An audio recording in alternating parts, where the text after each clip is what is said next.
예, 안녕하십니까. 오랜만에 첫 방송 시작합니다. 제가 최근에 출판사 설립을 했고요. 카리스 아카데미라는 출판사를 설립을 했습니다. 키르케고르 글을 번역한 것도 많이 있는데, 출판사를 찾기가 어려웠고, 요즘에 기독교 출판사들이 굉장히 어렵습니다. 그래서, 뭐 이쪽 저쪽 좀 알아보았지만, 책을 출판해 준다는 데가 많지가 않았습니다. 한마디 말씀드리면, 한 군데도 출판해 준다는 데가 없었습니다. 그래서 어쩔 수 없이 직접 그 출판사 설립을 했고요. 작년 2019년도를 넘어가기 전에, 출판사 등록을 하고 싶어서 2019년 12월 31일 날, 시청에 찾아가서, 출판사 등록을 하게 됐습니다.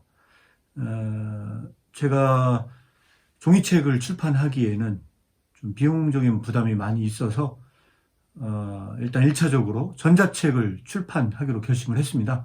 그래서 전자책 그 출판하는 어떤 그런 방법이라든지 뭐 이런 것을 하다 보니까 시간이 좀 많이 흘러갔고요. 제가 직장 생활을 하면서 이런 부분들을 하다 보니 좀 영상을 찍기가 좀 부담이 돼서 찍지를 못했습니다. 그래서 오늘은 지난 시간에 이어서 드레 백합하고 공중의 새해 모범과 관련이 좀 있기 때문에 이 책에 대한 부분을 출판을 하게 됐습니다. 그래서 지금 제가 출판한 거를 간략하게 오늘은 말씀을 드리고 방송을 좀 마무리하고자 합니다. 일단 조금 제가 출판한 거를 말씀을 드리면 1847년에 다양한 정신의 건덕적 강화라는 책을 키르케고르가 책을 내놓습니다. 이 책은 키르케고르의 후기 작품으로 첫 번째 작품이라고 생각하시면 됩니다. 코르사르 사건이라고 키르케고르가 사실은 굉장히 그 어려움을 겪으면서 싸움을 합니다. 이 코르사르는 이 잡지입니다. 주간지인데 키르케고르를 굉장히 비판하는 글을 내놓았습니다. 그래서 원래는 그 시점에 이 작가로서의 활동을 멈추고 시골에 그냥 그 목회 활동을 하기를 마음먹었지만 이 사건을 계기로 해서 다시 한번 그 글쓰기를 결심을 합니다. 그래서 그때 결심을 한 다음에 첫 번째 그 작품을 내놨는데 그게 바로 다양한 정신의 건덕적 강화고요. 그 작품은 크게 3부로 이루어져 있습니다. 앞에 굉장히 그 분량이 가장 많은 고백의 때라고 하는 이 작품과 연관된 글이 좀 있고요. 그 다음 2부는 분량이 가장 작은 것으로 드레 백합하고 공중의 새에 관한 강화가 있고요. 마지막으로 세 번째는 고난의 복음이 있습니다. 드레 백합화와 공중의 새에 관한 강화는 원제목은 드레 백합화와 공중의 새에게서 우리가 무엇을 배우는가라는 제목으로 되어 있고요. 그 안에는 세 편의 강화가 들어있습니다. 첫 번째 강화는 사람인 것에 만족하기이고요. 두 번째 강화는 사람인 것이 얼마나 아름다운지, 세 번째 강화는 사람인 것이 얼마나 행복한지, 이렇게 세 가지 강화가 있습니다. 오늘은 짤막하게 그 중에서 사람인 것에 만족하기에 대해서 간략하게 말씀을 드리면 이 강화 전체는 비교에 대한 이야기가 숨어 있습니다. 우리가 사회에서 생활을 하다 보면 사람들끼리 비교를 하게 돼 있습니다. 그래서 키르케고르는 사람인 것에 만족하지 못하는 가장 근본적인 이유가 뭐냐? 아마 그 부분에 대해서 비교하기 때문에라고 생각한 것처럼 보입니다. 그래서 이 강화는 어디를 추천하냐면 사람들의 비교가 닿지 못하는 곳, 인간적인 비교가 닿지 못하는 가장 어떤 순수한 장소, 이 장소를 제시하는 것처럼 보입니다. 그래서 그 장소를 한마디로 말씀을 드리면 드레 백합화와 공중의 새가 있는 장소입니다. 그곳에서는 인간적인 비교가 없다는 겁니다. 이쯤에서 여러분들과 같이 나누고 싶은 얘기가 뭐냐면 그럼 복음의 방법은 서로 비교하지 말라는 것일까요? 사람들은 비교하기 때문에 상처를 줍니다. 부모가 자녀들을 비교합니다. 그 친구와 비교를 합니다. 너는 왜 네 친구처럼 못해? 라고 비교합니다. 그러면 자녀들은 또 비교의 말을 합니다. 왜 엄마 아버지는 옆에 집 엄마 아빠만큼 못하는지. 이런 수많은 비교들을 통해서 우리는 상처를 받습니다. 한마디로 말씀을 드리면 복음은 비교를 제거하는 게 목적이 아닙니다. 다른 말로 이야기하면 인간의 삶 안에서 존재할 수밖에 없는 비교를 제거할 수 있는가? 제가 봤을 때는 비교를 제거한다는 것은 불가능해 보입니다. 그래서 사실은 복음의 방법은 비교를 제거하기 위해서 인간적인 비교가 닿지 못하는 들의 백합화 공중에 새가 있는 곳 장소를 추천하지만 복음의 비교는 비교를 제거하려는 것이 아니고 올바른 비교를 하도록 안내하는 것입니다. 그래서 그곳에서는 누구를 비교합니까? 염려하는 자가 그곳에 갔을 때는 염려하는 자기 자신과 들의 백합화와 공중의 새를 비교하게 되어 있습니다.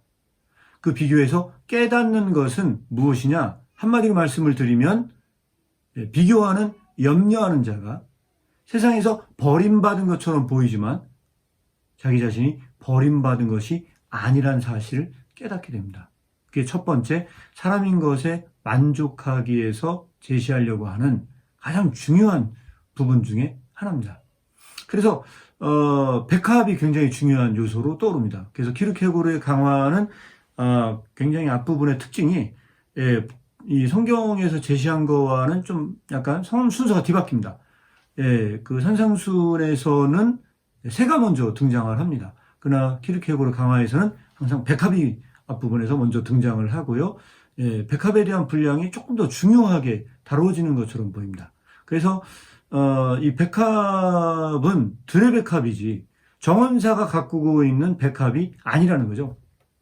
정원사가 가꾸고 있는 백합은 혼란스럽습니다. 왜냐하면 이 정원사가 가꾸고 있는 그 꽃들은 정원사가 가꾸기 때문에 아름다운 것처럼 보입니다.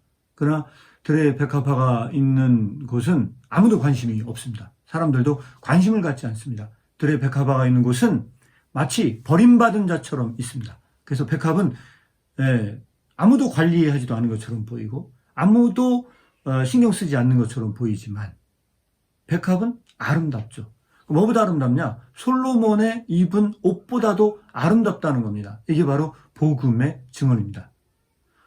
이때 괴로워하는 자가, 염려하는 자가 들의 백합을 볼 때 어떤 생각이 들까요? 단 한 번도 관심을 갖지 않았던 그 백합에 대해서 굉장히 신기한 생각을 하게 됩니다. 아무도 돌보지 않는 백합이 어떻게 저렇게 아름다울 수 있는가? 그것을 공부하게 됩니다. 그것을 조금 더 깊이 있게 생각을 하게 됩니다. 그래서 그 백합을 생각하다가 결국은 이 백합의 존재를 통해서 누구를 돌아보게 되냐면 자기 자신을 돌아보게 됩니다.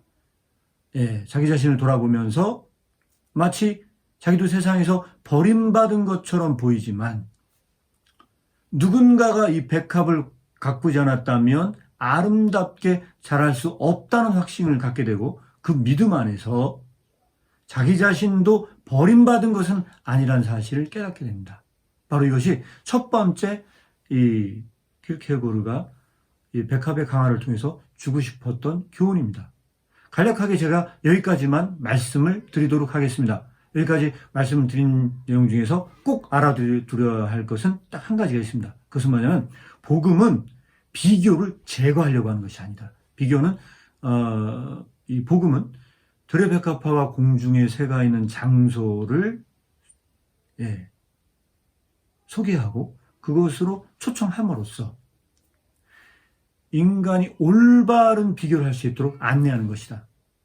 그래서 그것은 인간적인 비교가 닿지 못하는 것. 비교를 통해서 혼란이 들어오지 못하는 것. 그래서 그 마음이 더욱더 깨끗해질 수 있는 장소로 초대하는 겁니다. 그래서 그 장소에서 자기 자신을 돌아봄으로써 딱 한 가지의 교훈을 깨닫게 되는 겁니다. 버림받은 것처럼 보이는 자기 자신이 버림받지 않은 것뿐만 아니라 사람인 것, 내가 사람인 것에 만족할 수 있는 것이 무엇인지 그것을 깨닫게 된다는 거죠. 오늘은 간략하게 여기까지만 말씀을 드리도록 하겠고요. 다음번에 이어서 조금 더 말씀을 드리도록 하겠습니다. 예, 이상 방송을 마치겠습니다.